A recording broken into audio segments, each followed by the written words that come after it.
Tay, tay gising po. Ano na naman ba, Bibong? Hating gabi na. Ang sarap na ng tulog ko tapos gigisingin mo ko. Maaga pa akong pupunta ng bukirin bukas. Tay, bumangon ka po muna. Nadudumi po kasi ako eh. Samahan niyo naman po ako. Ay, naku naman anak. Ngayon ka pa talaga hating gabi dudumi. Hindi ba pwedeng bukas na lang ng umaga? 10 oras na ng gabi oh. Antok na talaga ako. Hindi ko na po mapipigilan, tay. Masakit na po talaga ang tiyan ko. Samahan niyo naman po ako sa labas. Ay, Diyos ko. Ang batang ito talaga istorbo sa tulog. Ay, sige na nga.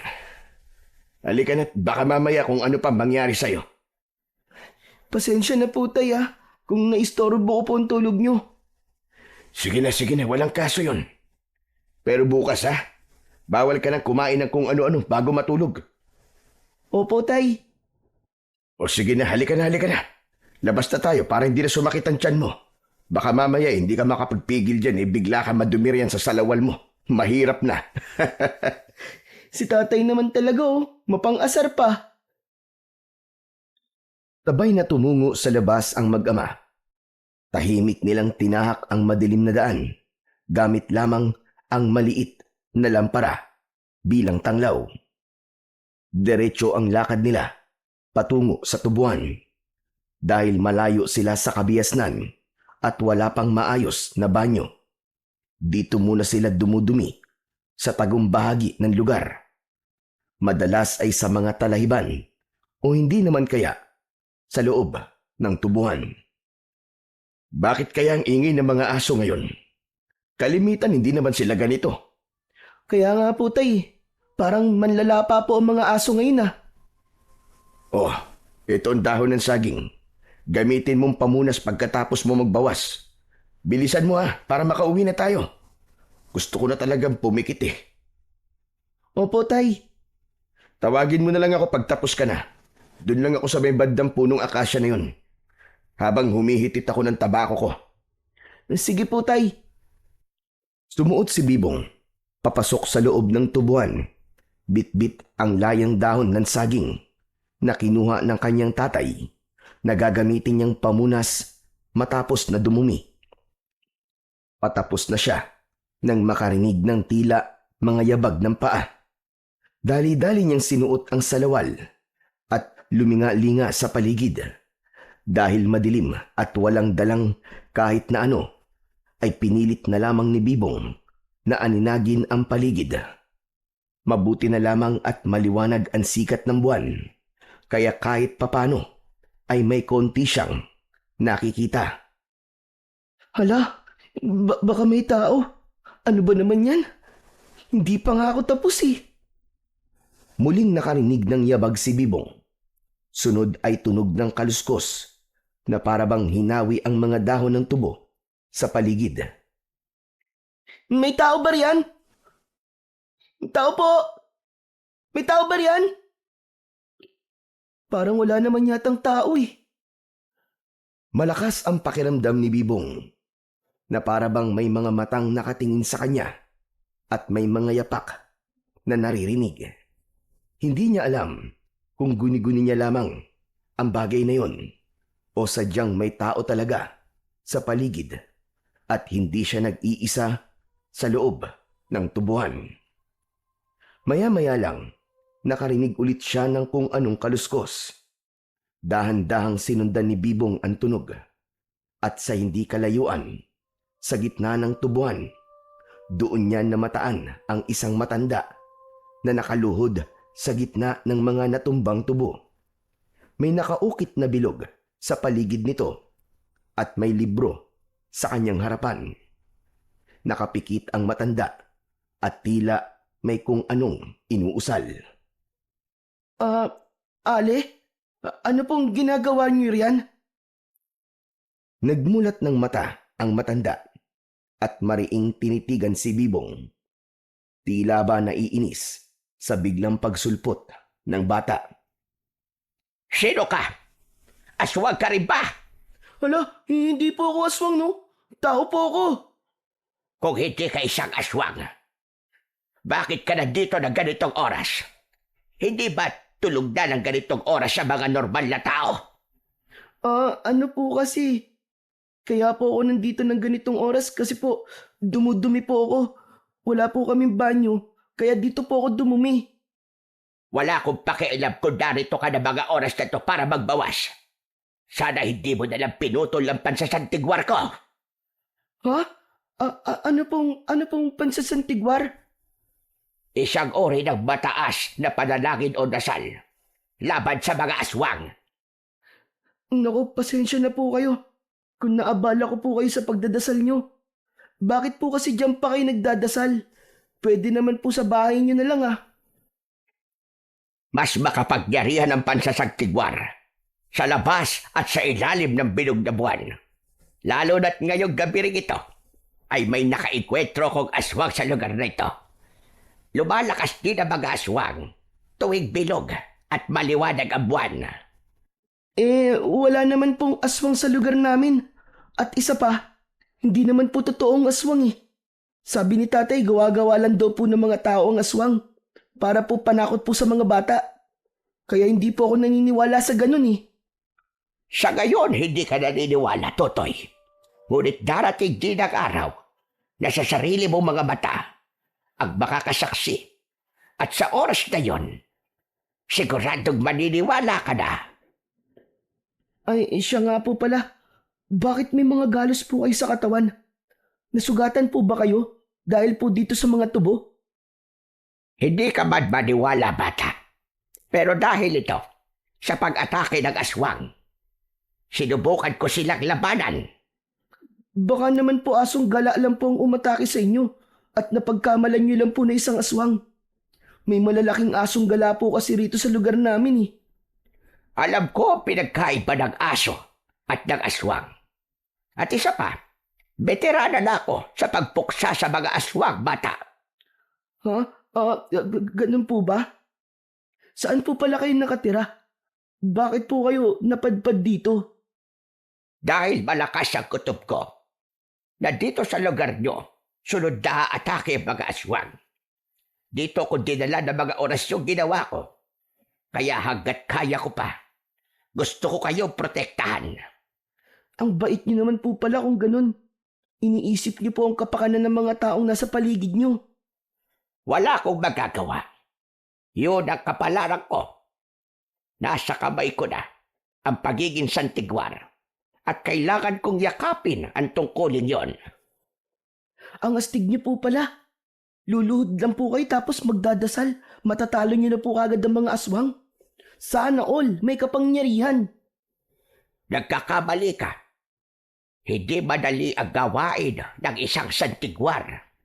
Hindi ibig sabihin na may karunungan sa isang dasal o orasyon laban sa mga aswang ay agad na silang matatalo. Mahirap silang puksain dahil may taglay din silang kapangyarihan. Nabanggit niyo po na naputol ko ang pansasagtigwar niyo. Ano pong mangyayari dahil naputol ko po ang orasyon niyo para sa mga aswang? Dahil naputol, hindi agad tatalab sa kanila. Naku, ganun po pala. Pasensya na po talaga kung naistorbo ko po kayo, hindi ko po sinasadya. Kaya nga gumawa ko nitong bilog na harang para hindi ako makita na kahit na sino at para hindi maputol ang pansasagtigwar ko. Pero sa huli, naistorbo mo pa rin ako. Ang hindi ko lang talaga maintindihan, paano mo ko nakita? Gayong ang may mga dugong. Hala, teka lang po. Tignan niyo po. Bakit po nagliliwanag po yung libro niyo? Marahang hinawakan ni Bibong ang libro. Ngunit agad rin niya itong nabitiwan nang bigla na lamang sumagi sa isipan niya ang mga kakaibang salita. Parang naglaro ang mga letrang yon sa kanyang isip at hindi niya maiwasang makaramdam ng pagkahilo. Nawalan siya ng balanse. Mabuti na lamang ay agad siyang nasalo ng matandang babae. Anong nangyari sa'yo, bata? Hindi ko po alam Nang hawakan ko po ang libro niyo, biglang may mga salita pong hindi ko maintindihan nang naglaro sa isipan ko. Kasabay po ng mga letra na hindi ko rin po maintindihan ng pagkakasulat. Aray, ang sakit po sa ulo. Para pong kusa silang pumapasok sa utak ko. Aray, aray ko. Anong sinabi mo? Ang sabi ko po, may kung ano po akong salita na naririnig sa isipan ko. Habang hawak ko po ang libro nyo. May kapangyarihan din po ba ang libro na yan? Hala, ba kung ano pong mangyari sa akin ha? Dahil hindi po ako nagpaalam na hahawakan ko po ang libro nyo. Hindi kaya. Napili ka rin, nakagaya ko. Baka naman isa ka ring Bibong, anak, ang tagal mo naman dyan. Hindi ka pa ba tapos? Halika na, umuwi na tayo. Aba, inaantok na ako, anak.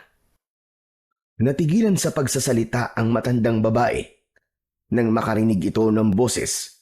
Kasunod ang mga yabag patungo sa kanilang kinaroroonan. Tapos na po ako, Tay. Nandiyan na po ako.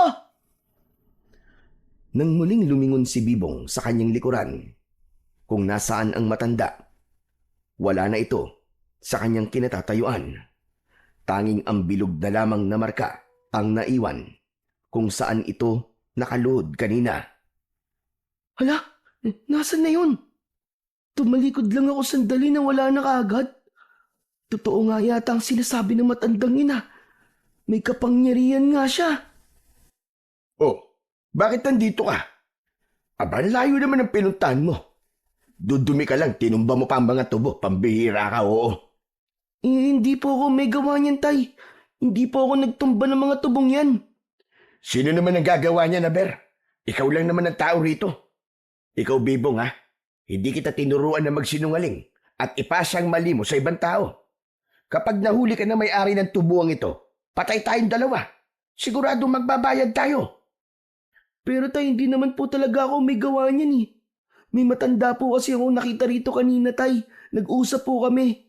Tapos, nang tinawag niyo po ako, tumalikod lang po ako saglit para tignan po kayo.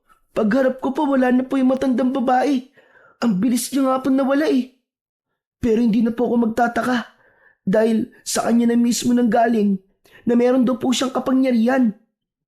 Ay, nako anak. Antok lang yan. Tay, totoo po ang sinasabi ko, Tay. May matandang babae nga po dito kanina. Nakaluhod po siya rito. Dito po sa may bilog na marka. Anong bilog ang pinagsasasabi mo? Wala akong bilog na nakikita. Ikaw talaga, Bibong, ha? Kung ano-ano na lang ang pumapasok sa isipan mo. Tatay naman eh. Hindi naman po ako nakikipaglokohan sa inyo eh. Bakit mukha din ba ako nagbibiro, ha, Bibong? Talagang hindi ko makita ang markang bilog na sinasabi mo. Tay, nandito lang po talaga yung matandang babae kanina. Kinuwentuhan niya pa nga po ako tungkol sa pagiging santigwar niya at tungkol po sa aswang.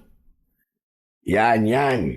Sa kakapakinig mo yan ng mga nakakatakot sa radyo ng kapitbahay nating si Mang Tasyo eh. Bawas-bawasan mo ng makinig ng mga ganyan, anak, ha? Dahil para nang isinasabuhay mo eh.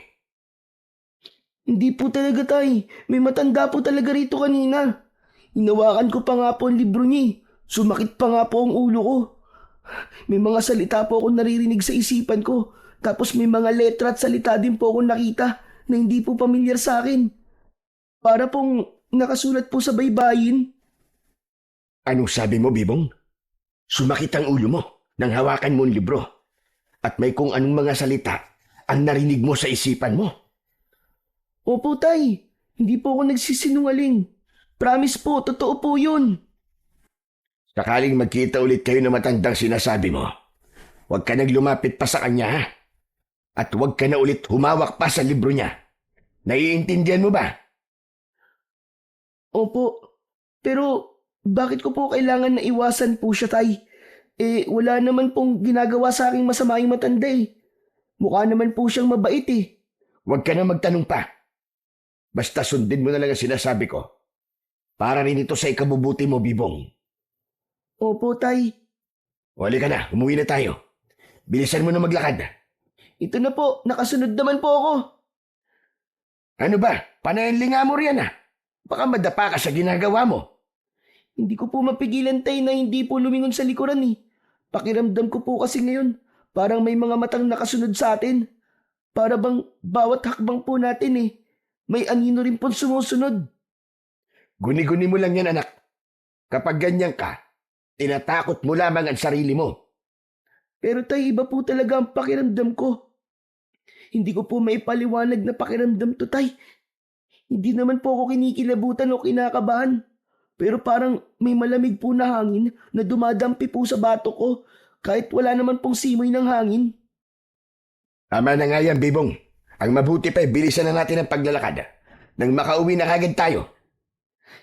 Tay, teka lang po. Naniniwala po ba kayo sa aswang? Hindi ba't sinabi ko na sa'yo dati na hindi totoo ang mga aswang? Gawa-gawa lang yun ang mga tao para panakot sa mga bata. Para hindi na sila gumala pa paggabi na. Pero bakit sinabi po na matandang yun? Na totoo po ang aswang at nakikipaglaban pa nga po siya sa mga to. Hindi ba pinaalalahanan na kita kanina na wag mo nang babanggitin pang matandang yon? Kung totoo man ang sinasabi mo na may nakita kang matanda sa gitna ng tubuang yon, sigurado akong baliw yun. May sira sa isip, kaya gumagawa ng kwento. Kaya wag ka na magpaniwala pa sa mga ganon, anak. Opo, tay. Oh, nandito na tayo sa bahay. Sige na, matulog ka na. At may pasok ka pa bukas. Pagkarinig nun, agad pumasok si Bibong at Goyong sa kanilang silid. Wala pang ilang minuto, ay agad na nakatulog ang mag-ama.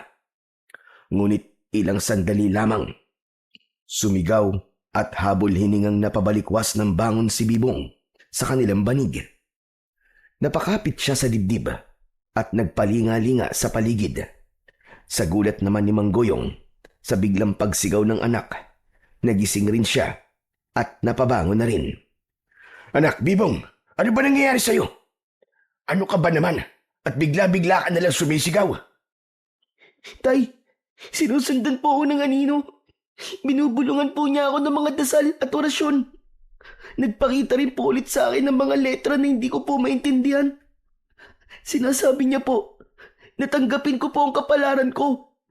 Hinahabol niya po ako, tay. Halika, matulog ka na. Panaginip lang yan, anak. Pero tay, parang totoo po Tay, natatakot po ako. Huwag kang matakot, Bibong. Walang humahabol sa iyong anino. Panaginip mo lang yun. Maniwala ka. Opo, tay. O siya, sige na, tumahan ka na rin. Paano kasi? Sinabihan na kita na huwag ka nang makikinig pa sa mga nakakatakot na kwento dun sa radyo ni Mang Tasyo. Hindi ka kasi nakikinig eh. Yan tuloy, kung ano-ano na lang ang pumapasok sa kokote mo. Pasensya na po, tay. Gusto na yung iyak mo, ha? Matulog ka na dyan at may pasok ka pa bukas ng umaga. Kinabukasan, sabay na umalis ng bahay sina Bibong at Goyong. Pero magkaibang daan ang kanilang tinahak. Kinakailangan agahan ni Bibong ang pag-alis sapagkat medyo may kalayuan ang kanilang paaralan mula sa bahay nila. Samantala si Mang Goyong naman ay magtutungo sa bukirin. Panahon kasi ng anihan, kaya't kailangan niyang makarating ng maaga para mas marami siyang maani at kitain sa maghapon. O siya, Bibong, dito na ang daan ko. Mag-ingat ka sa daan papuntang eskwelahan, ha? Opo, tay. Oo nga pala, kung maaga ka makakauwi, huwag ka nang dumaan sa bukid, ha? Para tulungan ako sa pag-aani. Dumiretso ka na lang sa bahay para makapagpahinga ka na. Ako na rin ang bahala sa ulam. Dadaan na lang ako sa bayan mamaya. Sige po, tay. Ingat po kayo sa trabaho niyo, Galingan mo sa klase, anak, ha? Huwag kang pasaway. Opo. Habang naglalakad, hindi pa rin maalis-alis sa isip ni Bibong ang bangungot na napanaginipan niya kagabi. Pinilit na lamang niyang isantabi ang bumabagabag sa kanya at itinuon ang pansin sa klase nang makarating na siya sa paaralan. Pagsapit ng uwian, biglang bumuhos ang malakas na ulan. Naisip ni Bibong, na hintayin muna itong humupa. Ngunit nag-aagaw na ang liwanag at dilim. Hindi pa rin ito tumitila. Sa huli, napilitan siyang suungin ang ulan pauwi. Ayaw niyang gabihin pa sa daan. Subalit, hindi nga siya nagkamali.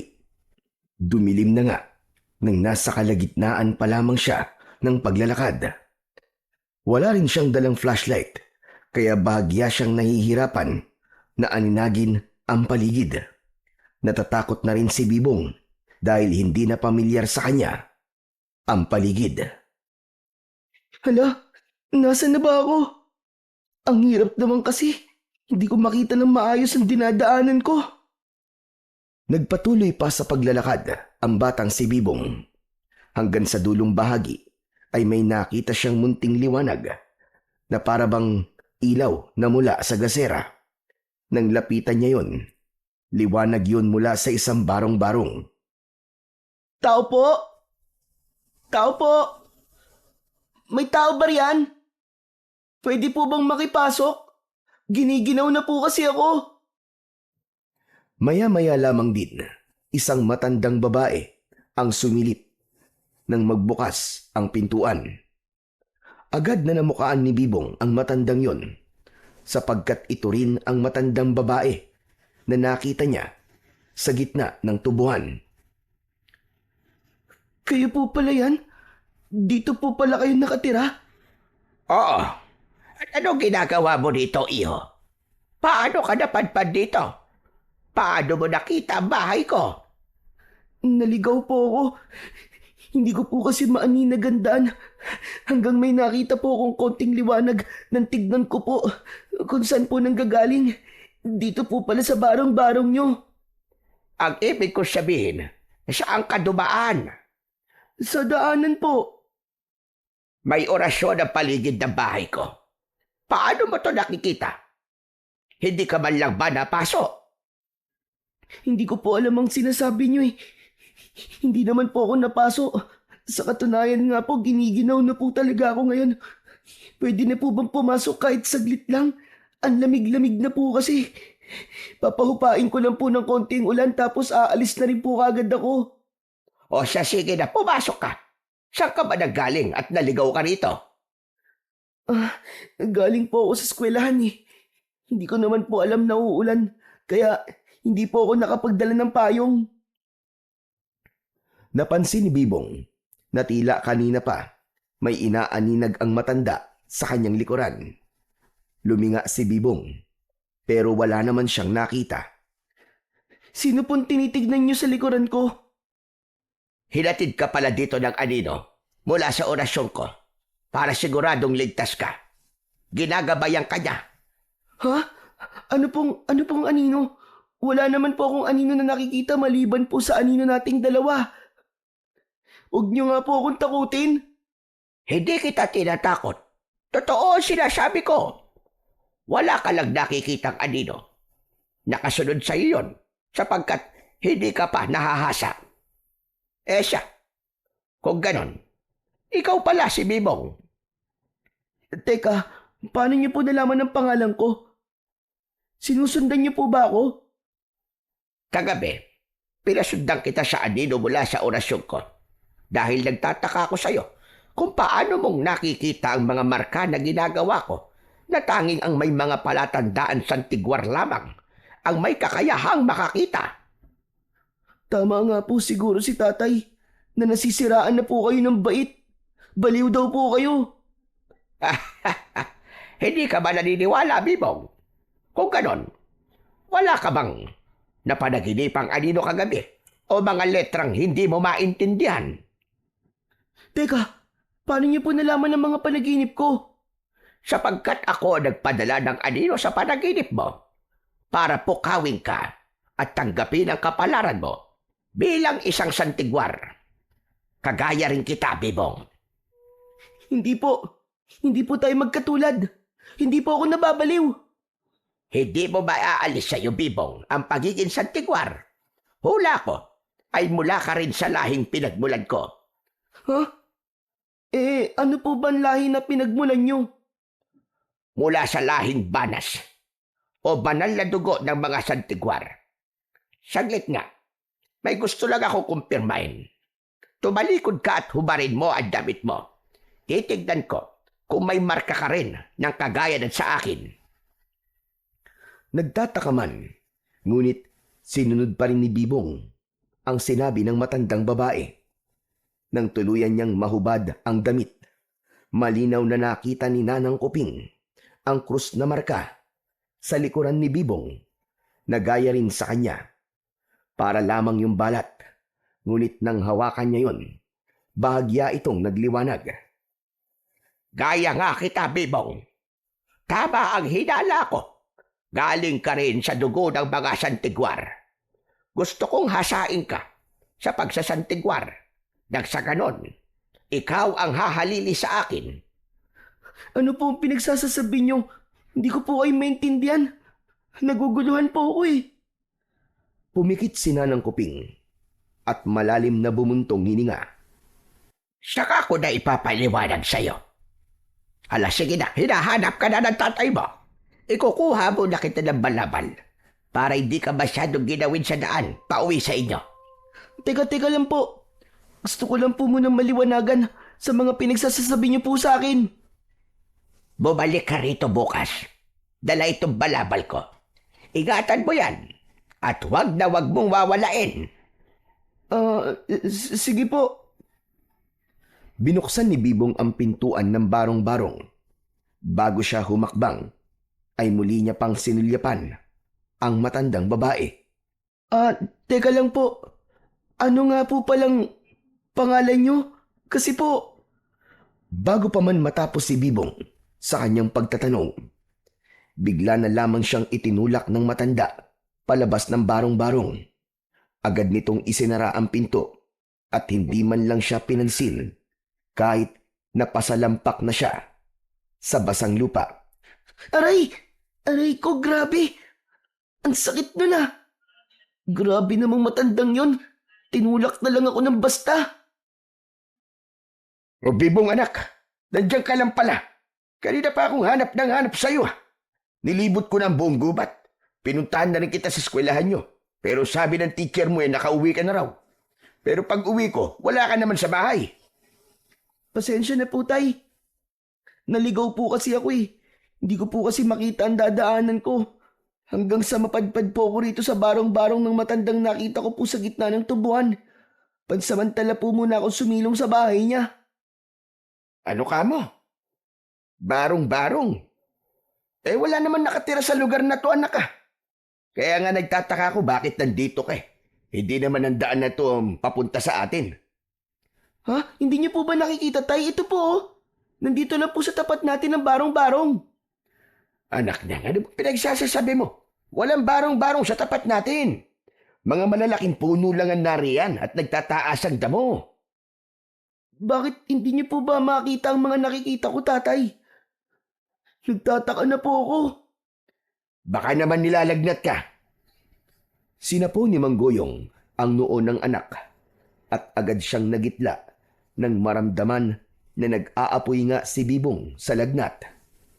Anak na, ito na nga ba sinasabi ko, nilalagnat ka nga. Halika na, umuwi na tayo. Nagdidiliryo ka na sa lagnat mo kung ano-ano na ang mga nasasabi mo eh. Hindi tayo totoo po ang sinasabi ko sa inyo. Ito nga po, oh. Ito pong balabal. Pinahiram po sa akin ng matandang babae para hindi po ako ginawin. Pakiramdam ko po, naglalabas ito ng init dahil ang sarap po sa pakiramdam. Ay naku, wala ka namang suot na balabal, anak eh. Mabuti pa, papasanin na lang kita at nang makauwi na kagad tayo at nang makainom ka na kagad ng gamot. Ano po ba nangyayari sa akin, tay? Bakit may mga bagay po akong nakikita na hindi nyo naman po nakikita? Hindi po kaya totoo ang sinabi ng matanda? Nagaya rin niya ako na mula ako sa dugo ng mga banas o dugong bugaw ng mga santigwar? Huwag kang maniwala sa matandang yun, anak. Hindi ka kagaya niya. Tulad mo ko, normal ka. At wala kang dugong santigwar. Kung wala po akong dugong santigwar, bakit po hindi na maalis-alis sa isipan ko ang mga bulong na para bang mga dasal at mga letrang parang nakasulat po sa baybayin? Bakit para pong may misyon akong dapat gampanan, tay? Ay nako, tumahimik ka na nga, Bibong. Ayoko nang marinig pa ulit yan sa'yo, ah. Makinig ka sa akin. Hindi ka na pwede pang pumunta sa matandang yon. Sa oras na suwayin mo ko, ikukulong talaga kita sa bahay. Pero tay, Wala nang pero-pero. Sundin mo na lang ang sinasabi ko sa'yo, Bibong. Dahil para rin naman sa ito. opo, 3 araw na ang lumipas. Ngunit hindi pa rin naibabalik ni Bibong ang balabal na ipinahiram ng matanda. Ilang ulit na rin niyang binalak na puntahan ito dahil ilang gabi na siyang binabagabag ng paulit-ulit niyang panaginip. Pero tuwing sinusubukan niyang puntahan ang matanda, agad niyang naaalala ang mahigpit na bilin ng kanyang ama. Ngunit isang gabi, hindi makatulog si Bibong. Kusa na lamang siyang napatayo mula sa kanyang banig at sinilip pa ang kanyang ama na mahimbing na natutulog. Dahan-dahan niyang binuksan ang pinto ng kanilang bahay at lumabas. Dala ang isang gasera habang tinatahak ang daan. Napahinto siya sa tapat ng barong-barong ni Nanang Kuping.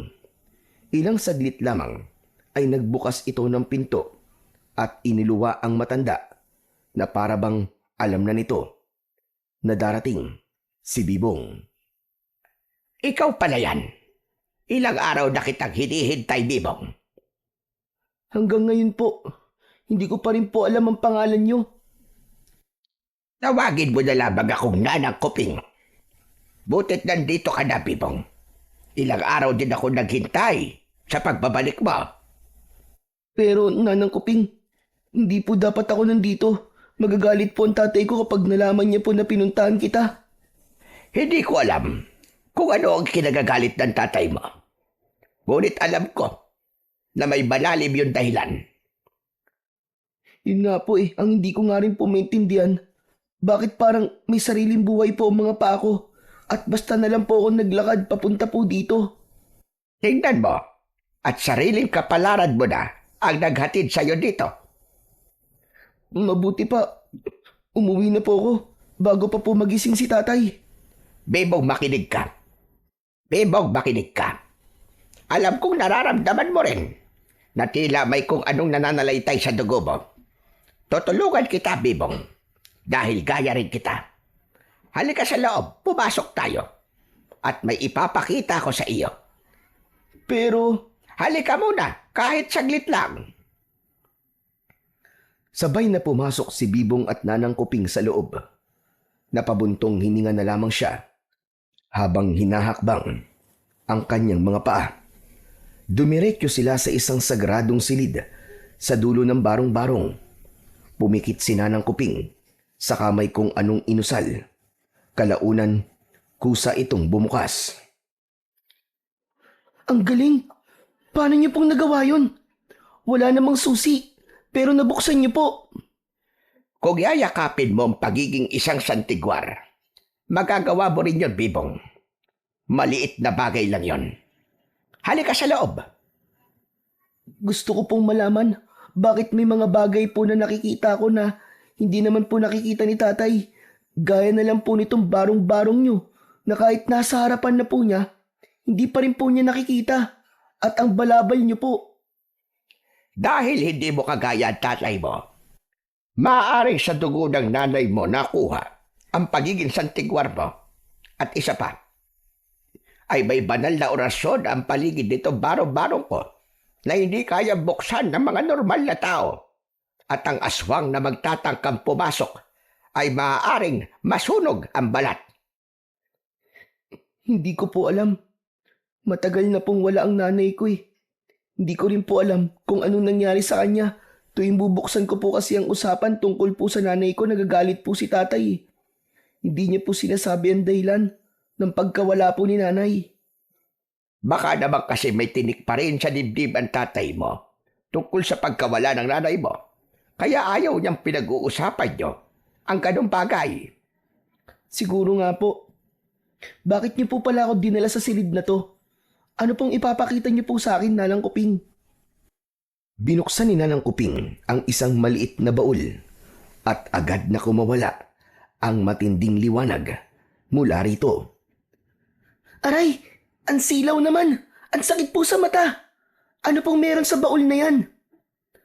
Saglit na binalot ng kislap ang buong paligid hanggang sa tuluyang humupa.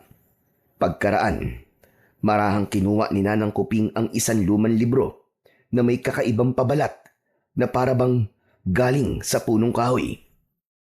Mula sa loob ng baul, marahang inabot ni Nanang Kuping ang libro kay Bibong. Gusto kong ibigay sa iyo ang libro na minana ng ating lahing Santigwar. Naglalaman ito ng matataas at makapangyariang dasal laban sa mga aswang. Ito ang ginagamit nating mga Santigwar. Ano naman pong gagawin ko riyan, Nanang Kuping? Pag-aaralan mo ang mga dasal na narito, Bibong. Isa sa isip at isa sa buhay mo sa oras na muling umatake ang mga aswang. Lalo na't nararamdaman ko na naghahanda na sila para sa pagsalakay. Naaalala mo ba ang sinabi ko sa iyo? Na sa oras na bilog at maliwanag ang buwan, lumalakas din sila. Sa ikatlong kabilugan ng buwan na mangyayari yon, pagkaraan ng 3 linggo, paniguradong susubukan nilang maghari. Ha? Pero bakit po ako? Bata pa po ako eh. At wala po akong alam sa ganyan. Tutulungan kita, Bibong. At sa tulong rin ng banal na librong ito, alam kong magtatagumpay ka. Baka hindi ko po kaya. Magtiwala ka sa sarili mo. Basta't hindi maaagaw at mapupunit ang huling pahina kung saan nakalagay ang dasal para sa pagpapalakas ng mga aswang. Sinisigurado kong matatalo natin sila. Bakit hindi na lang po kayo, Nanang Kuping? Hindi po ba gamay niyo na po ang pagpuksa sa mga aswang? Bakit kailangan ako pa po? Tama ka, Bibong. Gamay ko na nga ang pagpuksa sa kanila. Pero hindi na ako ganong kalakas gaya ng dati. Kasabay ng pagtanda ko ang paghina rin ng kapangyarihan ng pagsasantigwar ko. Kaya kailangan ko ng tulong mo, Bibong. Tanggapin mo na ang kapalaran mo. Tulungin mo ako. Pero natatakot po ako eh. Huwag kang matakot. Wala ka rin dapat na ipag-alala. Dahil di ba, sinabi ko, sasanayin kita. Tuturuan kita ng mga dapat mong gawin para mapuksa mo ang mga aswang. Hindi ka nag-iisa. Kasama mo ako, Bibong. Pero si tatay po, paano ko po sasabihin sa kanya to? Siguradong hindi niya po ako papayagan. Hayaan mo muna ang tatay mo. Sa ngayon, hindi niya pa matanggap kung ano talaga ang anak niya. Pero sa oras na makita niya ng lumalaban ka at kaya mo protektahan ang sarili mo, siguradong matutuwa at ipagmamalaki ka nun. Talaga po? Oo naman. O sa halika rito, Bibong. Gusto ko rin ibigay sa iyo ito. Nakangiting iniabot ni Nanang Kuping ang punyal kay Bibong. Ngunit nag-alinlangan pa ang bata kung dapat ba niyang tanggapin yon o hindi. Biglang ibinuka ng matanda ang kanyang sariling palad at saka ito sinugatan. Dahilan upang magitla si Bibong. Kasunod ay lumapit si Nanang Kuping kay Bibong. Saka sinugatan din ang palad nito. Ipinatak ni Nanang Kuping ang kanyang dugo at dugo ni Bibong sa punyal. Saka pumikit at marahang bumigkas ng isang sagradong dasal. Nang silipin muli ni Bibong ang palad ng matanda at ang kanyang palad, wala na roon ang sugat. Walang kahit maliit na marka ang naiwan. Wow, ang galing ah! Para pong magic. Hindi ako makapaniwalang gumaling ang sugat sa palad natin. Tanggapin mo na ang punyal na ito, Bibong. Ito ang gagamitin mong sandata. Bakit niyo po pinatakan ng dugo ko at nandugo niyo po ang punyal na to, Nanang Kuping? Dahil banal na sugo ang dugo ng isang santigwar. Ang ating dugo ay may bisa ng dasal at basbas. Kaya't ito ang magiging susit para maging sagradong sandata ang punyal. Kung walang dugon santigwar, karaniwang bakal lang ang punyal. Pangontra rin ito, sa dugo ng dilim. Ang aswang ay may dugo ng kadiliman, samantalang ang santigwar ay may banal na dugo. Kapag nagsanib ang dugo ng santigwar sa isang bagay, nililinis at pinuputo nito ng liwanag ang bagay na yon, kaya't kayang wasakin ang dugo ng dilim. Wow! Ang galing po talaga! Sa ilang alamat ng ating lahi, sinasabi ring ang mga unang santigwar ay nakatanggap ng ganitong kaalaman bilang pamana. Kaya't bawat susunod na henerasyon, kailangang ipasa sa pamamagitan ng dugo upang manatiling buhay ang kapangyarihan. Paano naman po ang librong ito? Binuksan ni Bibong ang librong ibinigay ng matandang babae at sa mismong paglapat ng kanyang palad sa pahina ay bigla siyang nakaramdam ng kakaiba at tila may kuryenteng dumaloy sa kanyang mga ugat. Sunod-sunod na mga salitang hindi niya maintindihan ang umalingaw-ngaw sa kanyang isipan. Para bang may iba't ibang boses ang bumubulong sa kanya na pilit na pumapasok sa kanyang isipan. Mariin siyang napasapo sa ulo, habol hininga at halos manginig hanggang sa unti-unting nagdilim ang kanyang paningin at tuluyang nilamon ng dilim ang kanyang ulirat. Bibong! Bibong anak, gumising ka! Anak, uuwi na tayo. Nandito na si tatay. Huwag ka mag-alala. Ano bang oras ay magigising na siya? Hindi lang kinaya ng katawan niya ang bisa ng dasal ng santigwar. Wala kang dapat ikatakot. Anong walang dapat ikatakot? Kung ano mang mangyari sa anak ko, kasalanan mo yun. Sinisigurado ko sa iyo na walang mangyayaring masama sa anak mo. At isa pa, huwag mong ipagkait kay Bibong ang kapalaran niya, Goyong. Isa siyang santigwar at hindi mo mababago yon. Hayaan mo na ang bata ang pumili ng landas na tatahakin niya. Hindi ako makapapayag. Normal lang anak ko at hindi niyo siya kagaya. Katulad ko siya. Wala kang magagawa, Goyong. Nakaukit na yan sa palad ng anak mo. Hindi ka ba natutuwa na maging isang magaling na tagapagpuksa ng aswang ang anak mo? Hindi. Dahil ayokong magaya siya sa nanay niya. Namatay ang asawa ko dahil sa mga lecheng aswang na yun. At dahil ginampanan niya ang tungkulin niya bilang santigwar. Kaya hindi ako papayag sa kagustuhan mo. Anak ko na lang ang meron ako ngayon. Hindi ko nakakayanin pang dumating ang araw na mawawala rin siya sa akin. Kaya hindi ko papahintulutan ang anak ko na maging kagaya mo. Iba ang kapalaran ng anak mo sa nanay niya. Hindi porket nawala ang asawa mo, mawawala rin sa iyo ang anak mo, Goyong. Kahit naman pigilan mo pa ang anak mo, hindi mo pa rin maipagkakaila sa kanya ang kagustuhan niyang lumaban sa mga aswang. Dahan-dahang iminulat ni Bibong ang kanyang mga mata. Hindi niya alam kung anong dapat na maramdaman matapos marinig ang sinabi ng tatay niya na ang dahilan ng pagkawala ng kanyang nanay ay dahil sa mga aswang at isa rin itong santigwar. Tay, totoo po ba dahil po sa mga aswang kaya po nawala si nanay? Kaya po ba ayaw niyo po akong palapitin po kay Nanang Kuping? Dahil ayaw niyo pong sundan ko po ang yapak ni nanay? Anak, halika na. Mabuti pang tumayo ka na riyan at umuwi na tayo. Huwag niyo naman pong ipagkait sa akin, tay, ang tungkol po kay nanay. Gusto ko rin pong malaman bakit lumaki po ako nang walang nanay. Oo, Bibong. Pinatay ang nanay mo ng mga aswang na makipaglaban siya sa mga to. Bata ka pa lamang ng panahong yun. Kaya wala kang alam. Gaya mo rin ang nanay mo. Kaya ayoko sumunod ka sa yapak niya. Dahil hindi ligtas para sa'yo. Pero gusto ko pong ubusin ang lahi ng mga aswang para may paghiganti ko po si nanay. Hindi sila madaling kalaban, anak. Mabuti pa habang maaga. Bitiwan mo na lang ang kagustuhan mo. Kaysa mapahama ka pa. Ayoko po, tay. Sorry po. Pero hindi po kita susundin. Pasensya na po talaga.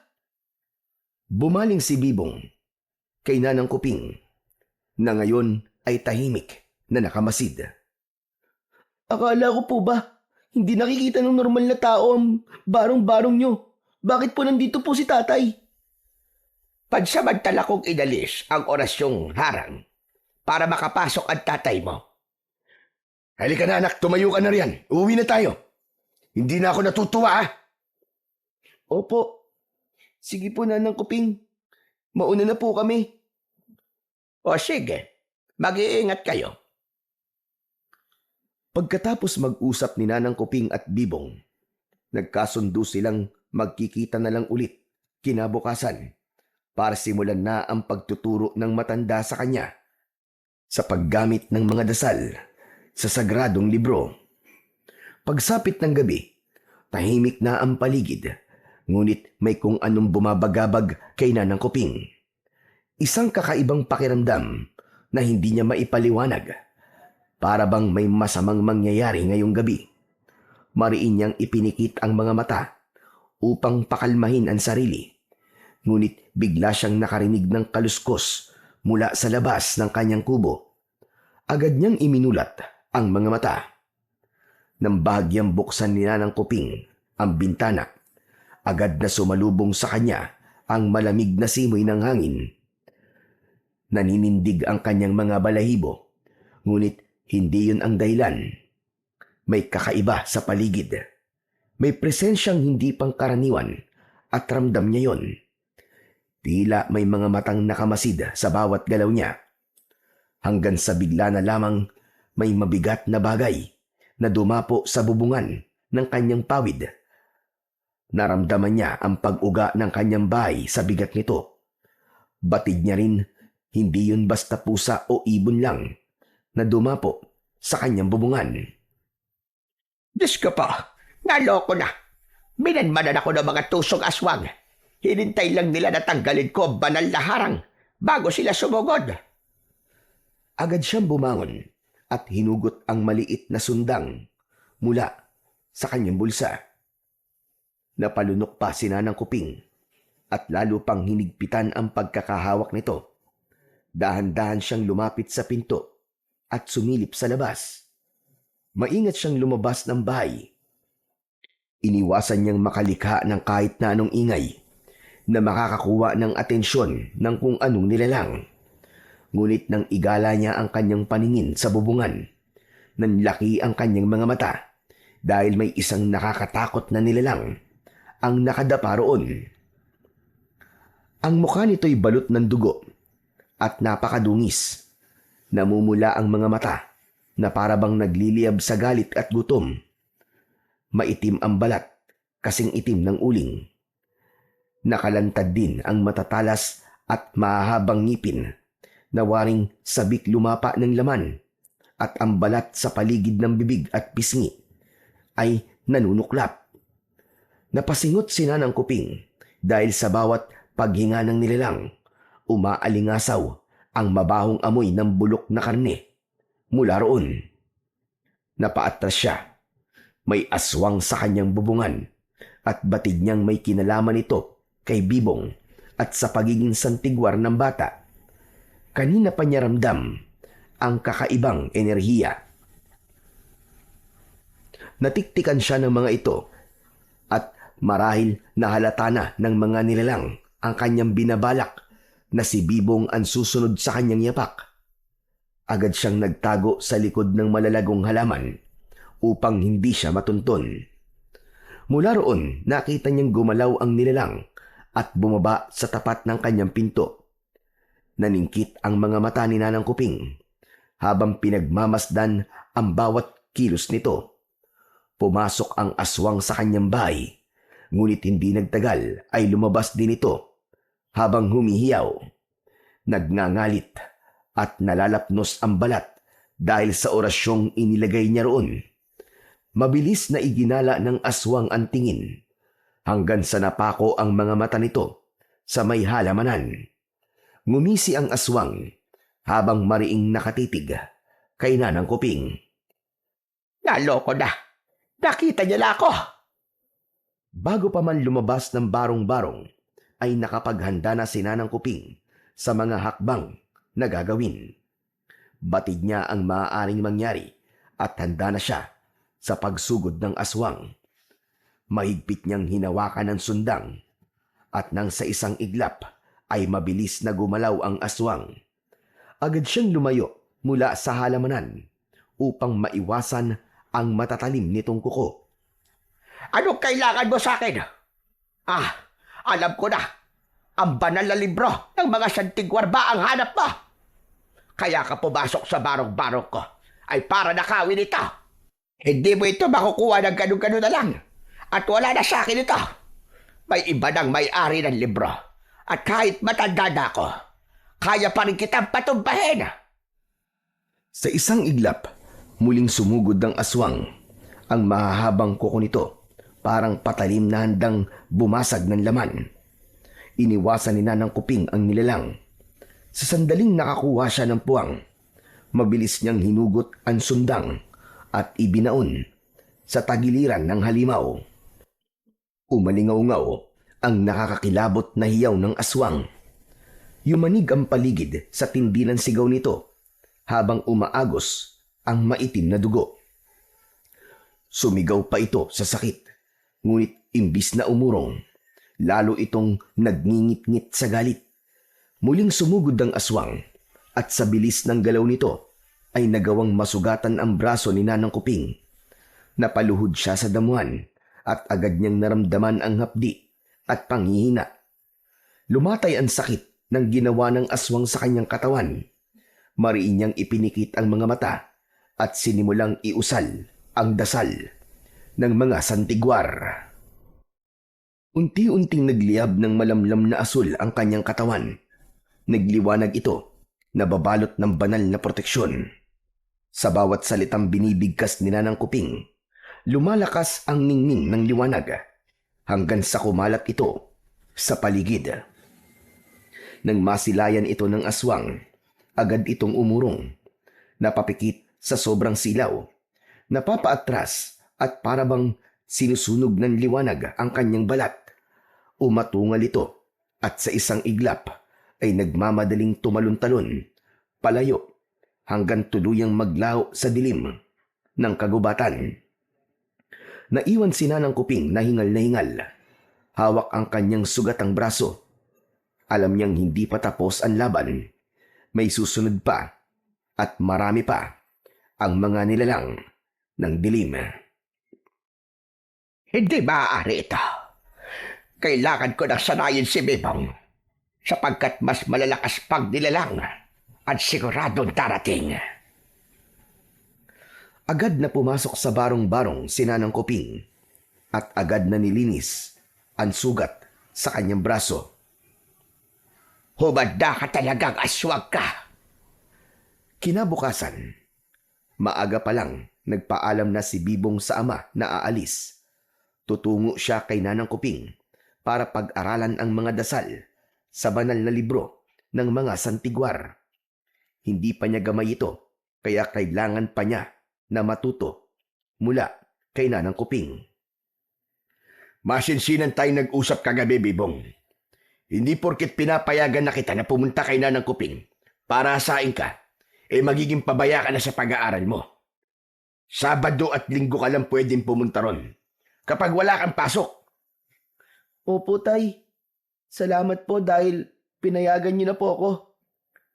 Basta anak ka, mag-iingat ka lang palagi. Ako pa ba, Tay? Tignan niyo nga po, laki nga po ng braso ko eh. Kayang-kaya ko pong patumbayin ng mga aswang na yon. Ay naku, tama ng satsat at mag-almusal ka na bago umalis. Wala akong trabaho sa bukid, kaya magpapahinga lang ako rito sa bahay. Hindi na po ako mag-aalmusal, Tay. Makikikain na lang po ako kila Nanang Kuping. O siya, sige na. Lumakad ka na. Baka mamaya tapos na pala si Nanang Kuping mag-almusal. Hindi ka pa makakain doon. Bilisan mo na. Sige po, Tay. Aalis na po ako. Umuwi ka kagad ha. Huwag ka magpapadilim sa daan. Kumaway si Bibong at tinahak na ang daan patungo kay Nanang Kuping. Tahimik ang paligid. Tanging huni ng mga ibon at kaluskos ng mga layang dahon na kanyang tinatapakan ang maririnig. Sa kalagitnaan ng kanyang paglalakad, bigla siyang nakarinig ng iyak. Inilibot niya ang paningin, ngunit walang tao sa paligid. Nagtaka siya hanggang sa mapatingala at mamangha ng may batang lalaki na kasing edad niya ang nakaupo sa mataas na sanga ng puno at humahagulgol. Hoy! Bata, anong ginagawa mo dyan? Napahinto sa pag-iyak ang bata at animoy nagulat nang makita si Bibong. Agad itong bumaba mula sa itaas ng puno at hinarap siya. Sino ka? Bakit ka nandito? Ako nga pala si Bibong.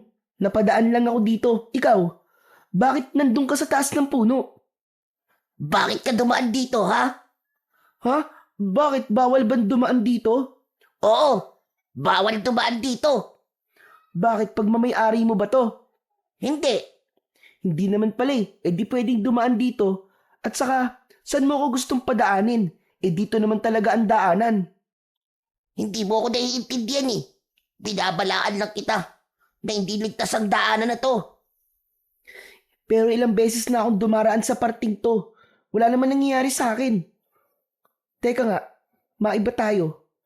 Bakit ka nga pala umiiyak? Wala. Napagalitan lang ako ni tatay. Huwag mo na akong pansinin. Sige na, pwede ka nang umalis. Baka naman kasi may nagawa kang mali kaya ka napagalitan. Ang tatay ko nga minsan ganyan din eh. Wala. Hindi mo rin naman ako maiintindihan eh. Hindi ka rin dapat nandito. Alam mo bang mapanganib sa lugar na to? Mapanganib? Ibig mo ba sabihin dahil sa mga aswang? Maaga naman ngayon eh. Kaya sigurado na hindi naman sila aatake. Oo nga, pero mag-iingat ka pa rin. Hindi mo alam ang kakayahan ng mga aswang. Oo naman. Hindi ko naman minamaliit ang mga aswang no. Pero ikaw, ayos ka na ba? Naglayas ka ba sa inyo dahil pinagalitan ka ng tatay mo?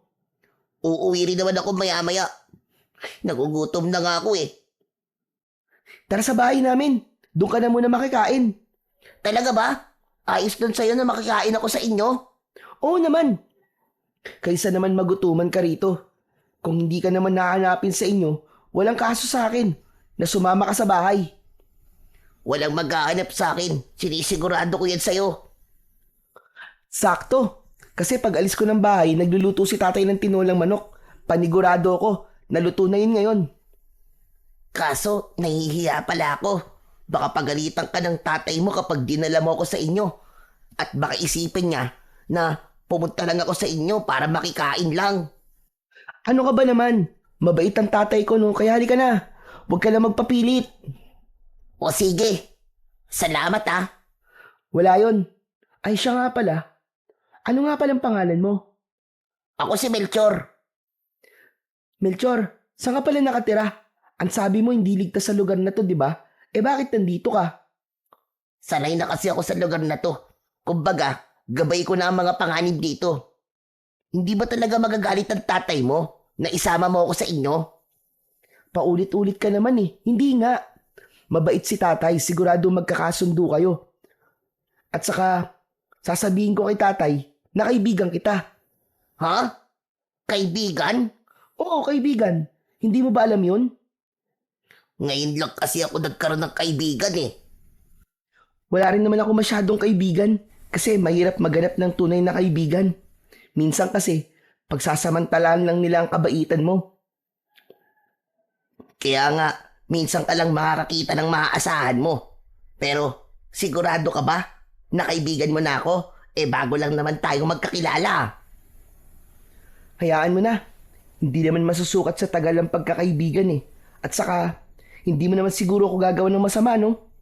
At isa pa, mukha ka namang mabait at maaasahan eh. Salamat kung yun ang tingin mo sa akin. Siya nga pala. Saan ka nga pala pupunta kanina?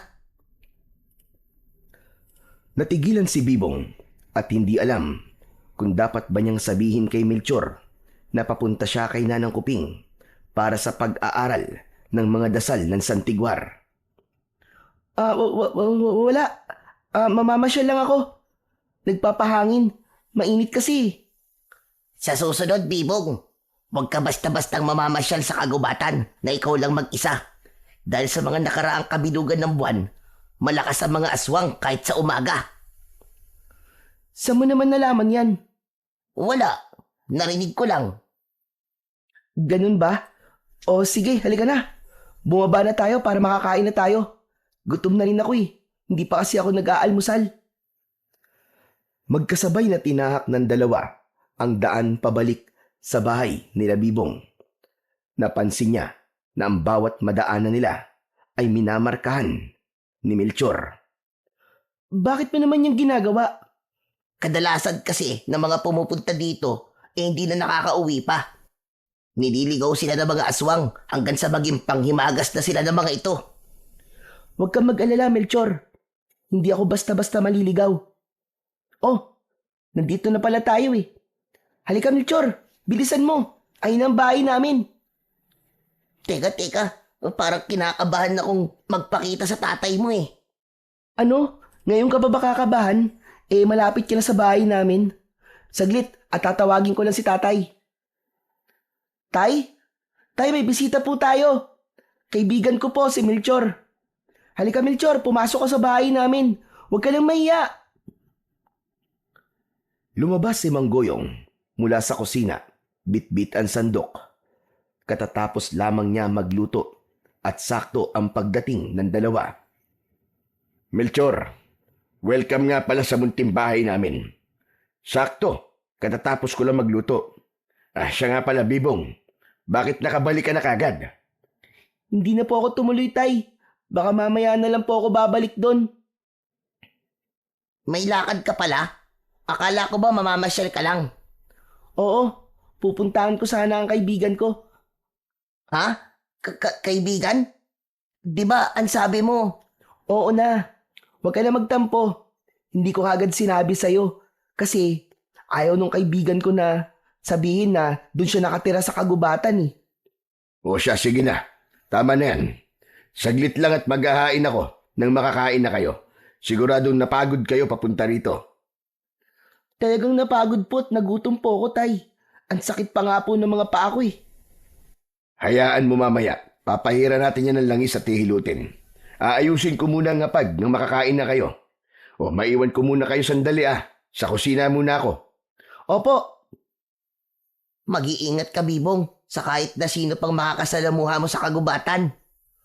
sa kahit na sino? Ibig mo sabihin pati sa'yo? Oo, kahit sa akin. Kaibigan na kita, Melchor. Kaya may tiwala ako sa'yo. Basta't wag mo lang yun sirain. Ayos tayo. Hindi ko sisirain ang tiwala mo, Bibong. Panindigan mo yung sinabi mo Buti pa ang tatay mo, maasikaso. Nakakaingit ka. Bakit ang tatay mo? Hindi ka ba inaasikaso? Hindi eh. O siya, halina kayo rito. Kumain na tayo. Opo, Tay. Ito na po. Tara na, Melchor. Magkatabing naupo sina Melchor at Bibong sa maliit na mesa. Habang si Goyong naman ay nakatayo lang sa gilid, nakasandal sa haligi ng kanilang bahay. Dahil kulang ang upuan, minabuti niyang tumayo na lamang at hayaan ang dalawang bata na maupo. Nakangiti siya at tila masayang masaya na may bagong kasama si Bibong. Teka nga, magkaklase ba kayong dalawa? Ha, Melchor?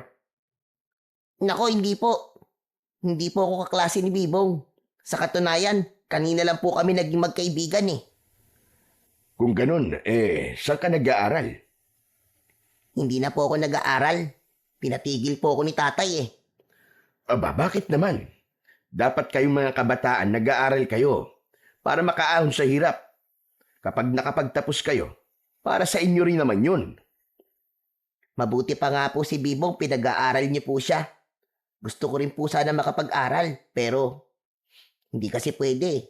Magagalit lang po si tatay. Pumunta ka na lang dito palagi sa bahay. Ituturo ko na lang sa'yo lahat ng pinag-aaralan namin sa eskwelahan. Hindi ba, Tay? Maganda pong ideya yon. Oo nga naman, Melchor.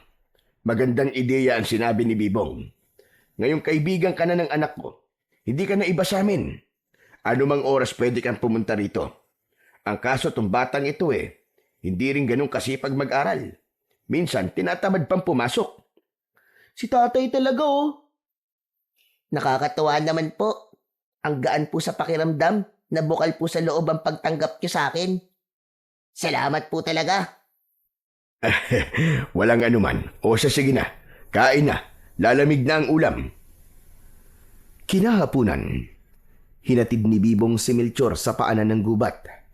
Balak sana ni Melchor na siya na lang, pero nagpumilit si Bibong na kahit sa paanan ng gubat na lang siya ihatid. Dito ka na lang, Bibong. Huwag mo na akong ihatid sa amin. Kapag ihahatid mo pa ako, baka gabihin ka sa daan Hindi ligtas. Gusto ko sanang makita ang tatay mo eh. Hindi. Hindi niya gusto sa mga tulad mo. Aray parang sinabi mong ang pangit ko kaya hindi niya ako gusto. Hindi naman sa ganun. Bakit naman? Ano ba naman yung tatay mo? Ang pangit naman ng ugali niya. Sinabi mo pa. Kaya nga, huwag ka nang mapilit na sumama sa akin. Dahil hindi ni tatay magugustuhan yon. O sige, basta't mag-iingat ka na lang Gusto pa nga sana niyang ihatid si Melchor sa kanila, pero tumanggi ito. Ilang saglit pang pinagmasdan ni Bibong si Melchor nang tuluyan na itong mawala sa kanyang paningin. Nagsimula na si Bibong na tahakin ang daan papunta sa barong-barong ni Nanang Kuping. Dahil hindi natuloy ang kanyang plano kanina, ngayon na lang siya pupunta sa matanda. Nang papalapit na siya, natanaw na niya si Nanang Kuping. Nasa labas ng barong-barong at nag-aalay ng mga pagkain sa puno. Akala ko hindi ka na pupunta. Pasensya na po kayo, Nanang Kuping, kung hapon na po ako nakapunta. Walang kaso yon. Ang importante, nakarating ka ngayon. Nanang Kuping, bakit po kayo naglalagay po ng pagkain sa punong yan? Dahil ang paglalagay ng pagkain sa puno ay isang sagradong alay at paraan ng paggalang sa ating mga ninuno. Pinaniniwalaan ng mga espiritu ng mga yumaon sa tigwar ay nananatiling gabay at tagapagtanggol ng ating angkan. Ang puno rin ang magsisilbing tulay ng daigdig ng tao at ng espiritu. Kaya sa bawat alay, nagpapakita ito ng pasasalamat at humihiling ng lakas at proteksyon laban sa mga kasamaan, lalong-lalo na sa mga aswang. Nanang Kuping, pansin ko po pala na may benda po ang braso nyo Bakit po kayo may sugat? Nang makita ko po kayo sa gitna ng tubuan, sugatan din kayo. Inatake ako ng aswang kagabi. Hinintay lamang nito. Natanggalin ko ang sagradong proteksyon ng aking barong-barong bago siya sumalakay. Ganito talaga, Bibong. Kapag nakikipaglaban ka sa mga aswang, hindi may iiwasang masaktan at masugatan ka. Hindi po ba nasa mga banal na dasal kayang magpagaling po ng sugat? Gaya po ng ginawa nyo nung sinugatan nyo po ang sarili nyo at ang palad ko po. Malalim ang natamo kong sugat mula sa aswang. At dahil matanda na rin ako, hindi na rin ako gaanong kalakas. Kaya nga, Bibong, kailangan kita. Ikaw ang magpoprotekta sa baryong ito. Si Raulong mga aswang talaga na yun. Nadali pa po tuloy ang braso nyo. Hindi bale. Nagawa ko naman siyang masugatan. Patas lang din ang laban. Dahil sa mga oras na to, alam kong iniinda niya rin ang sakit kahit sabihin pang malakas sila. Dahil sa bilog ang buwan. Ang astig niyo po talaga, Nanang Kuping. Hala, sige na, halika sa loob. Nang makapagsimula na tayo. Dinala mo ba ang libro? Naku, pasensya na po, Nanang Kuping. Naiwan ko po pala sa bahay. Pero huwag po kayong mag-alala dahil binasa ko po yung kagabi. Nakakamangha nga po dahil ang bilis pumasok po sa isip ko. Hindi katulad po ng mga aralin sa eskwelahan. Ang hirap alalahanin. Mabuti naman kung ganon. O siya, tara na sa loob. Nang pumatak ang 6:00, naisipan ni Bibong na umuwi na. Marami silang napag-aralang dasal at orasyon ngayon. Hindi nga makapaniwala si Bibong na nagawa niyang pahilumin ang sugat sa braso ni Nanang Kuping. Mag-iingat ka sa daan pa uwi, Bebong. Kayo rin po, mag-iingat po kayo dito sa inyo. Salamat po. Tumalikod na si Bibong at nagsimulang maglakad. Nasa kalagitnaan na siya ng gubat nang mapansin niya ang mga taong tila nagpuprosesyon. Tuwid silang nakapila at nakayuko habang may hawak na itim na kandila. Napahinto si Bibong. Nanlaki ang mga mata sa pagtataka. Hindi niya na pinigilan ang sarili at tahimik na sinundan ng mga ito hanggang sa huminto sila sa tapat ng isang malaki at matandang puno ng balete. Dito, bumungad ang nakapangingilabot na tanawin. 3 dalaga ang nakabigti ng pabaliktad. Walang saplot at nagpupumiglas. Isang lalaki ang lumuhod sa harap ng mga ito. Saglit pa lang, nagbago na ang mukha niya. Mula sa anyong tao, unti-unting tumubo ang mahahabang pangil. Nanlilisik ang mga mata at naglabasan ang matutulis na mga kuko na animo ay mga patalim. Isang aswang ang lalaki. Sunod-sunod na nag-iba rin ang anyo ng lahat ng nasa prosesyon. Walang habas na itinarak ng mga aswang ang kanika nilang mahahabang kuko sa dibdib ng 3 babaeng nakabitin. Sabay-sabay na dinukot ang mga tumitibok pa na puso. Itinaas nila ito sa ilalim ng bilog na buwan habang inuusal ang mga salitang hindi maintindihan ni Bibong bago nila lantakan ang puso. Nanginginig ang tuhod ni Bibong ng mga sandaling yun. Dahan-dahan siyang umatras.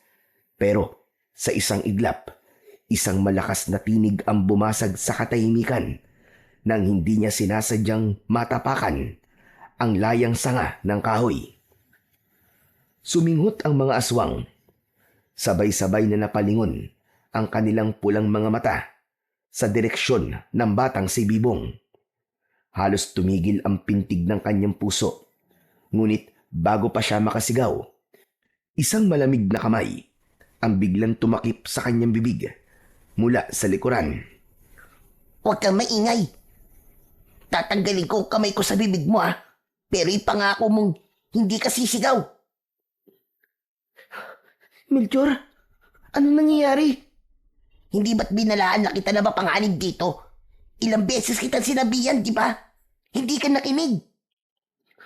Oo, sorry na. Pero ano to? Bakit ang daming aswang? At anong ginagawa nila? Nagsasagawa sila ng ritual. 2 beses ito ng kabilugan ng buwan.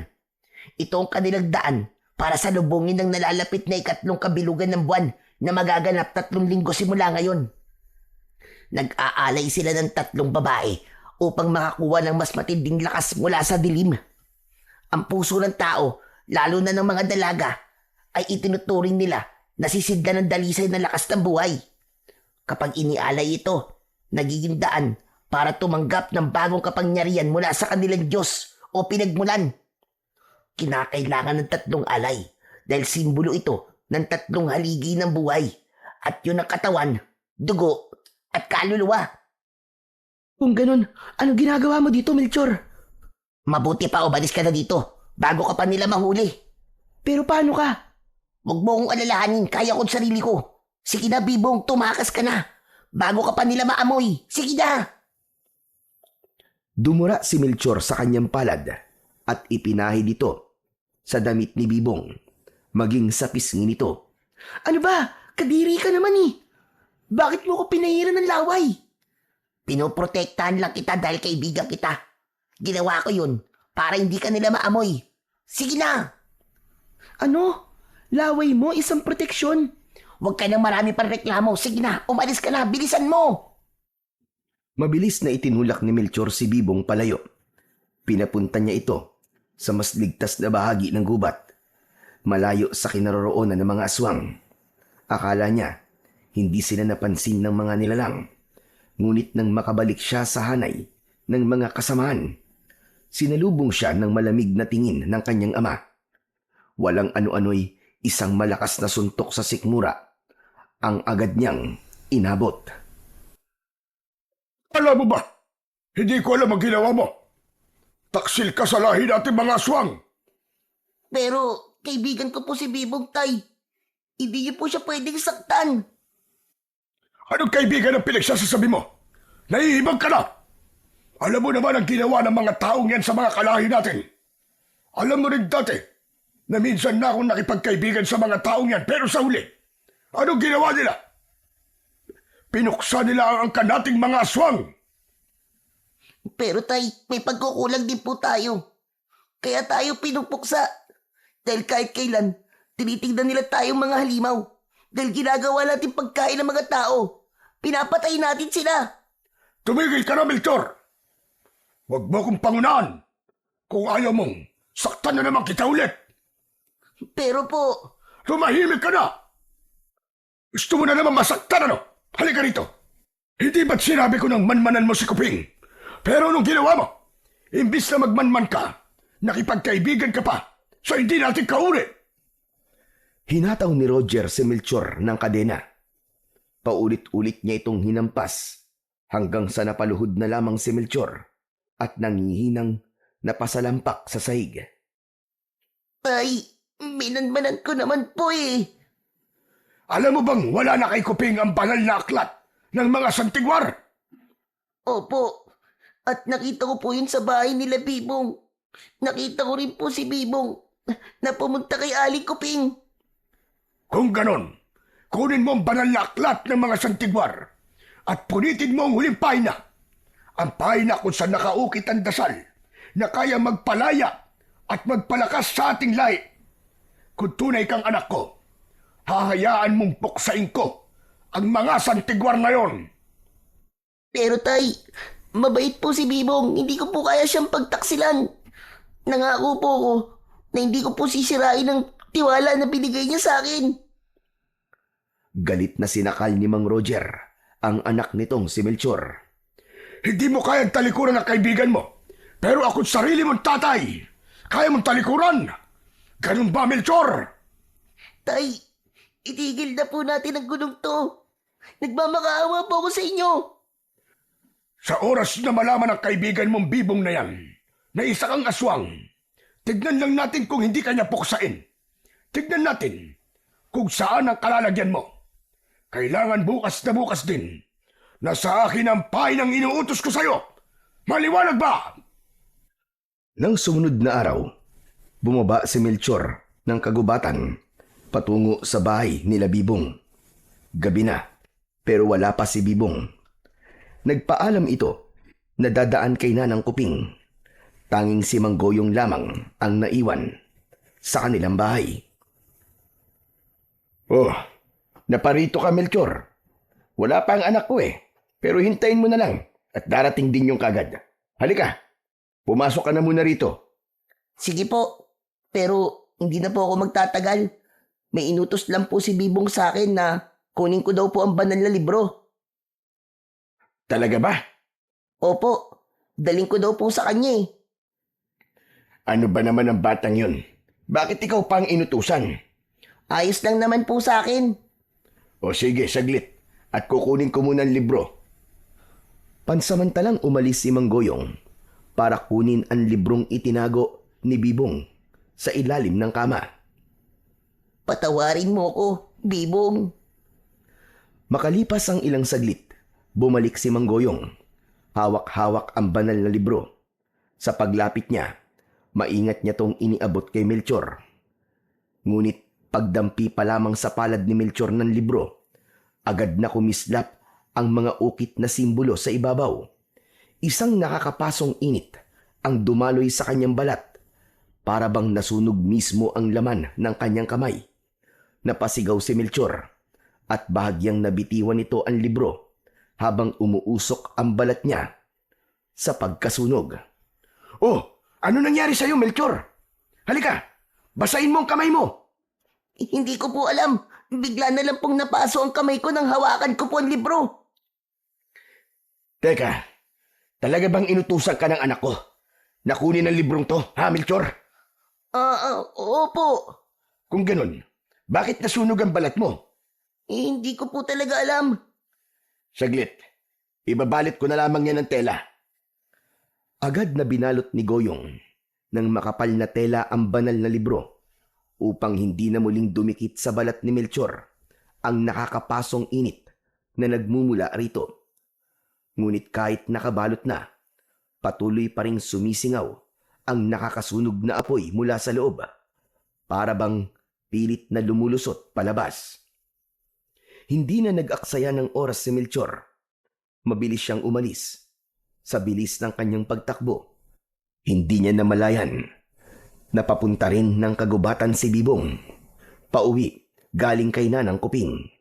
Nagbanggaan silang dalawa at sa lakas ng banggaan nila, tumilapon ang binalot na libro mula sa kamay ni Melchor.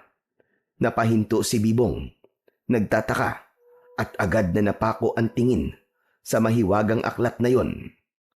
Hindi siya makapaniwala na hawak-hawak ni Melchor ang mahiwagang aklat. Melchor?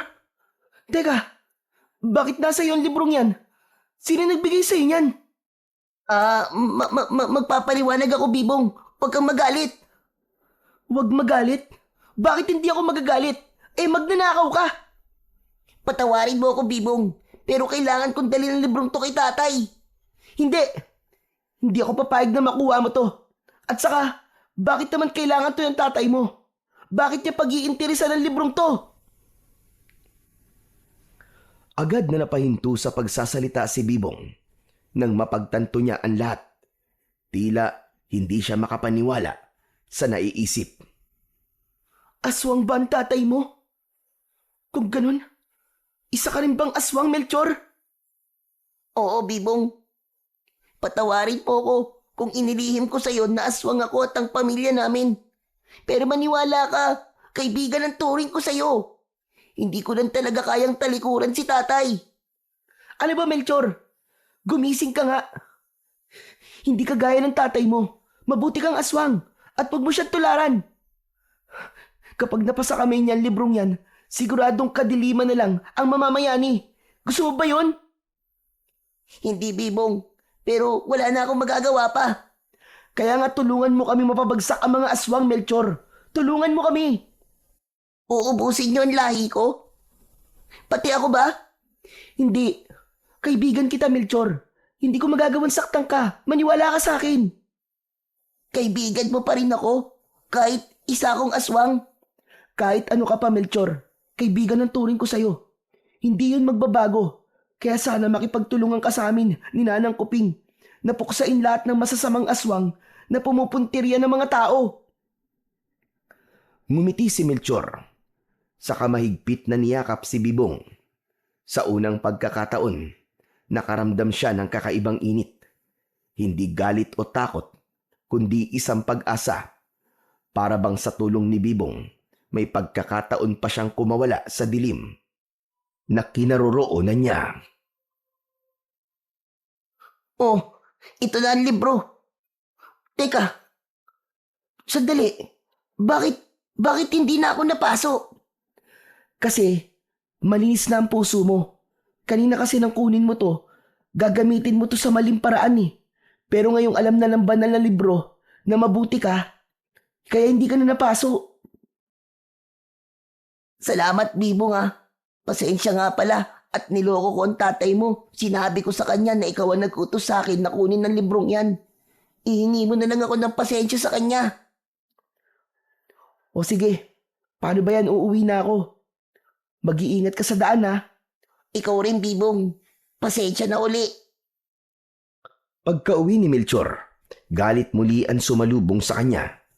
Hinataw siya ng bakal na kadena ni Mang Roger sa kanyang likuran habang nakagapos ito. Umalingaw-ngaw ang tunog ng panggampas, kasabay ng daing ni Melchor na halos mabali ang katawan sa sakit. Walang awa siyang paulit-ulit na hinataw habang nanlilisik ang mga mata ng kanyang ama. Tanga! Nasa kamay mo na! Pinakawalan mo pa! Bobo! Inutil! Hindi ko na po kaya. Tama na po, tay. Tama na po. Hindi sana ganyan ang aabutin mo. kung nakinig ka lang sa akin. Patawarin niyo po ako, Tay. Patawarin niyo po ako. Mapapatawad lang kita kapag naibigay mo na sa akin ang librong yon. Hindi ko po kayang kunin kay Bibong ang libro, Tay. Pasensya na po. Hindi mo kaya dahil isa kang inutil. Walang kwenta. Kung ganon, dahil hindi mo kayang agawin, ako ang gagawa. Sasalakayin natin ang baryo ng Bibong na yan. Huwag po, Tay, huwag po. Huwag niyo po sasaktan ang kaibigan ko. Hindi ko lang basta sasaktan ang kaibigan mo. Sinisigurado ko rin sa'yo na buburahin ko ang presensya ng batang yan sa mundong ito. Mawawala ang batang Santigwar na yan. Huwag, Tay. Huwag. Hihintayin lang natin na sumapit ang ikatlong kabilugan ng buwan bago tayo gagalaw. At ikaw, dahil matigas ang ulo mo, igagapos kita riyan hanggang sa magtanda ka. Ilang linggo rin ang hinintay ni Roger bago niya maisagawa ang planong puksain ang mga Santigwar na sina Nanang Kuping at Bibong. Tumingala siya sa bilog na buwan at humalakhak. Ngayon tayo magtutuos, mga Santigwar. Tignan natin kung kayanin ako ng kapangyarihan ng banal na dasal niyo. Mula sa kanilang lungga, tinak ng mga aswang ang madilim na daan patungo sa kabahayan at papunta kina Bibong. Pilit na nagpumiglas si Melchor sa pagkakagapos, ngunit sadyang mahigpit at matibay ang kadenang iginapos sa kanya. Ilang linggo na rin yung nakapulupot sa mga kamay at paa niya. Nangihina na ang kanyang katawan at hindi niya na kayang tiisin. Samantala sa kabilang dako, ramdam ni Bibong na may mabigat na mangyayari sa gabing yon. Parang tambol ang tibok ng kanyang puso. Humahalo sa katahimikan ng paligid. Dahan-dahan niyang inilabas ang punyal na nakatago sa ilalim ng lumang aparador. Lumuhod siya sa sahig. Mahigpit at napapikit. Buong puso niyang binasbasan ang sandata ng isang dasal. Anak, sandali nga. Ano bang ginagawa mo? Tay, nararamdaman ko po, may paparating pong panganib. Hindi ko po alam kung nararamdaman din po ito ni Nanang Kuping. Pero kailangan niyo po siyang balaan. Puntahan niyo po siya sa bahay niya. Madali po kayo. Pero sandali, paano ka anak? Kung talagang nararamdaman mo na may paparating nga ng mga aswang dito, hindi ba mas mabuting nandito ko para matulungan kita? Kaya ko po ang sarili ko, Tay. Si Nanang Kuping po. Siya po ang mas nangangailangan ng tulong. Matanda na po siya, mahina na po siya. At kapag inatake po siya ng mga aswang ng sabay-sabay, siguradong hindi niya po kakayanin yon. Dalhin niyo po siya rito, Tay. Sige na po. Bumalik po kayo tayo ng ligtas, ha? Oo, sige. Gagawin ko sinabi mo, anak. Pero mag-iingat ka, ha? Opo. Ay, Tay, saglit lang po. Tumayo si Bibong at saka kinuha ang balabal na hindi niya pa naisasauli kay Nanang Kuping at nilagay ito sa braso ng ama. Hindi man yun nakikita ni Manggoyong dahil sa orasyong harang dito na tanging mga Santigwar lamang ang nakakakita. Ngunit ramdam niya ang init nito. Tay, makakatulong po yan para hindi po kagad kayo makita ng mga aswang. O sige, anak. Aalis na ako. Pupuntahan ko si Nanang Kuping at ligtas kaming uuwi rito. Kaya sana, ligtas ka rin naming madatnan. Opo, Tay. Tinanaw ni Bibong ang ama na mabilis na tumatakbo patungo sa bahay ni Nanang Kuping. Nang wala na sa paningin ng kanyang tatay, agad siyang nagsindi ng mga kandila sa paligid. Gumawa siya ng marka na bilog at lumuhod siya roon. Isa itong sagradong harang. Kapag binigkas na ni Bibong ang mga dasal ng Santigwar, mababalutan ng proteksyon ang mismong marka. Kaya nagiging harang na hindi basta malalampasan ng mga nilalang ng dilim. At kung susubukin nilang pasukin ito, agad na masusunog ang kanilang mga balat. Habang abala si Bibong, may biglang malakas na kaluskos mula sa itaas ng isang puno. Tila ba may kung anong dambuhalang biglang dumaong doon. Bumaluktot ang mga sanga, halos mabali sa bigat ng nakadapo. Kasabay noon ang nakakatakot na alulong ng mga aso. Lalong bumilis ang tibok ng dibdib ni Bibong. At mula sa dilim ng itaas, unti-unting bumaba ang aswang. Lumundag siya at mabilis na lumapag sa lupa bago nagpakawala ng isang nakakakilabot na ngiti. Dahan-dahan itong lumapit kay Bibong, ngunit agad ding napahinto nang matapakan nito ang bilog na marka. Nasunog ang bandang talampakan nito na ikinangit-ngit ng aswang. Hindi mo ko kaya, Totoy! Sino nagsabi sa'yo na hindi kita kaya?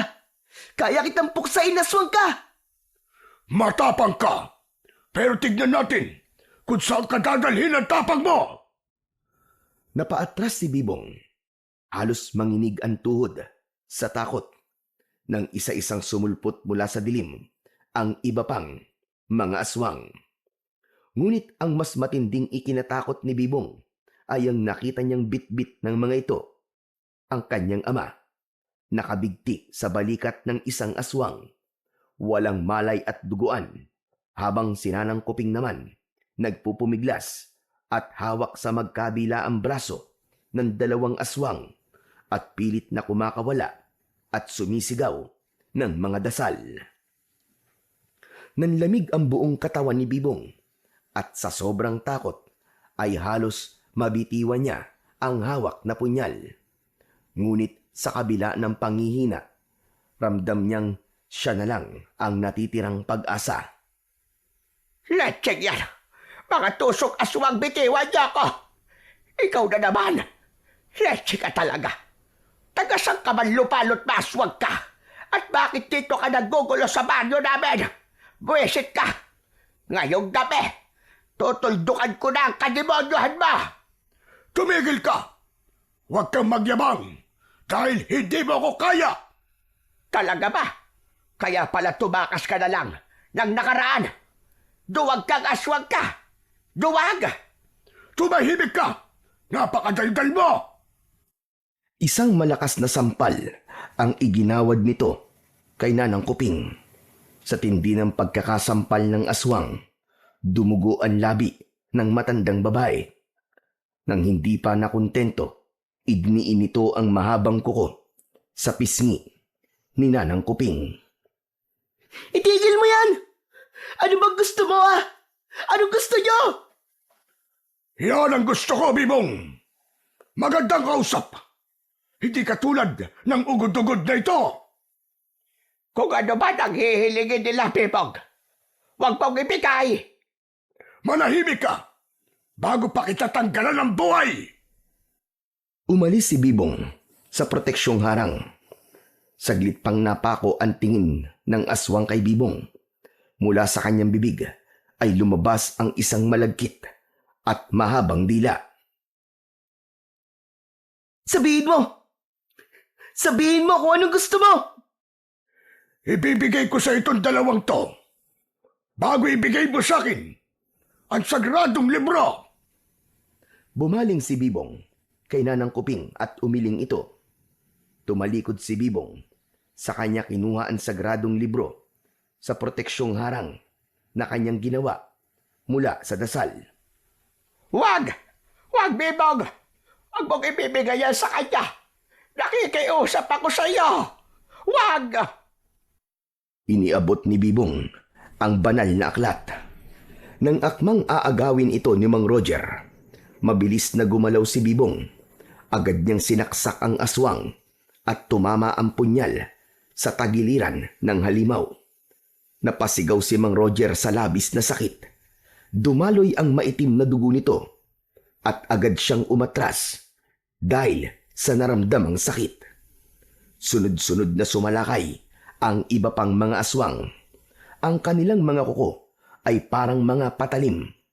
Ngunit Maliksi ang batang santigwar na si Bibong. Bawat gapang at sibad ng mga halimaw ay naiiwasan niya. Minsan ay nakakauna siya ng saksak at tumama sa braso. At agad na umalingaw-ngaw ang nakakabinging hiyaw. Minsan na may sa tagiliran o leeg at nag-iiwan ng sugat na nagbubuga ng usok na parabang sinusunog. Habang tumatagal, ramdam ni Bibong ang bigat ng laban, ngunit kasabay nito'y lalong tumitindi ang alab ng kanyang tapang. Hayop kang batang santigwar ka! Kinagalit mo talaga ako! Galit na kinuha ni Mang Roger ang tatay ni Bibong at balak na itong saksakin gamit ang mahahabang kuko nang may bumato sa noo nito. Melchor! Nandito ako, Bibong! Para tulungan ka! Paano ka nakaalis sa pagkakagapos? May tumulong sa akin! Ako ang tatay mo, hayop ka, Melchor! Kaya dapat akong tinutulungan mo! Hindi ang mga yan! Masama ka! Kaya dapat ka lang mabura sa mundo! Kasama ng mga alagad mo! Hindi! Hindi ako papayag! Sumugod ang aswang. Lumundag ito ng napakalakas. Mas mabilis, mas mabagsik. Pero pinaghandaan niyo ni Bibong. Sa isang mabilis na hambalos, tumama ang punyal sa balikat ng aswang. Dalhin mo, Melchor! Kunin mo si tatay at nanang Kuping! Ako nang bahala dito! Sige na! Bilisan mo! Alam mo ba kung anong klaseng punyal ang sumugat sa iyong aswang ka? Huwag kang magsaya. Dahil kahit ilang sugat pa ang gawin niyo sa akin, ay kaya-kaya ko itong pagalingin. Talaga ba? Ang sandatang hawak ni Bibong ay hindi isang karaniwang punyal lamang. Tinatawag itong punyal ng mahabaging pinagmulan ng aming lahi. Isang sagradong pamana mula pa sa mga kanununuan namin. Sinasabing kasabay itong nilikha ng unang maisulat ang banal na libro ng mga santigwar upang maging kapatid na sandata nito laban sa mga nilalang ng dilim na kagaya ninyo. Sa mismong kahoy na hawakan, nakaukit ang mga sinaunang baybayin, mga sumpa na tiyak na sisira at magpaparusa sa sino mang halimaw na tatamaan ng talim nito. Anong ibig mo sabihin?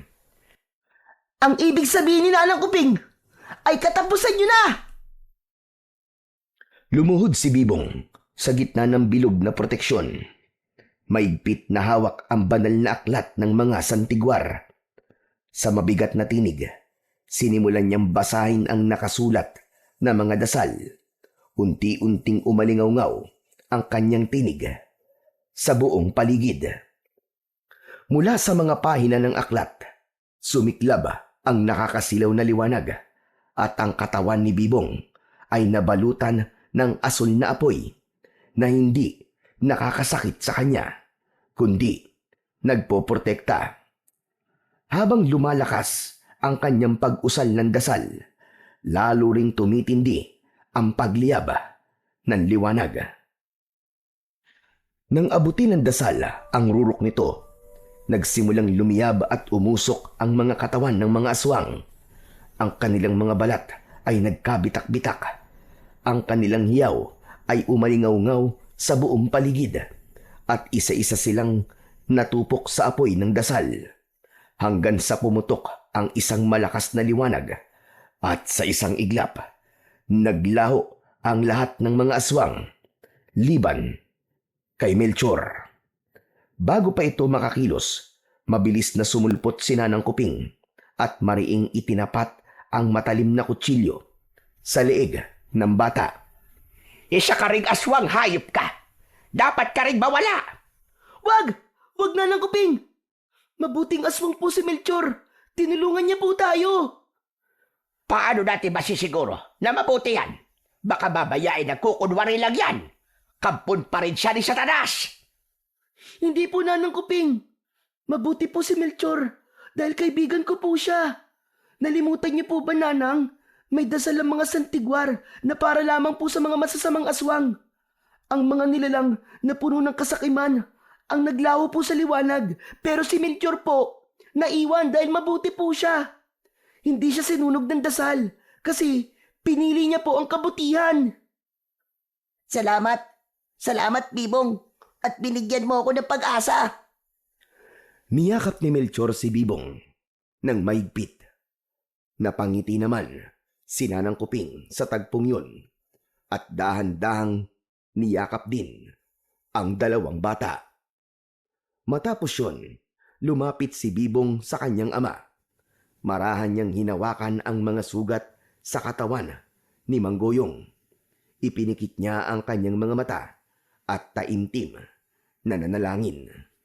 Mula sa kanyang mga palad, kumislap ang malamlam na liwanag na dumaloy papunta sa mga sugat ng kanyang ama.